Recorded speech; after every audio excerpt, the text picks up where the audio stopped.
Vážené dámy a páni, milí priatelia v Nových Zámkoch.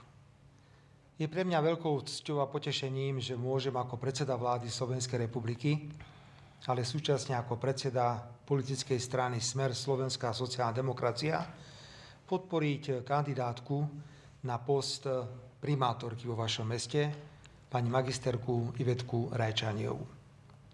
Často hovorím, že na to, aby bol kandidát dobrým primátorom alebo dobrou primátorkou, nestačí len dobre poznať mesto a nestačí mať len vlastné profesionálne skúsenosti. Nikto o tom nepochybuje, ani ja, že Ivetka nielenže dobre pozná Nové Zámky, ale že má za sebou aj množstvo profesionálnych skúseností. Aby sa také dôležité mesto, ako sú Nové Zámky, dobre mohlo rozvíjať aj ďalej, sú potrebné aj vzťahy medzi samosprávou a vládou Slovenskej republiky.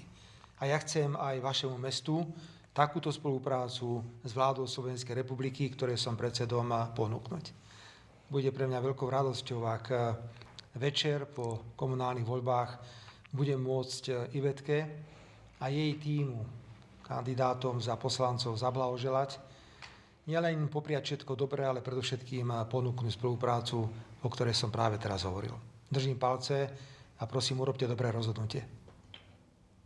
Pán predseda vlády, veľmi pekne ďakujem za prejavenú dôveru.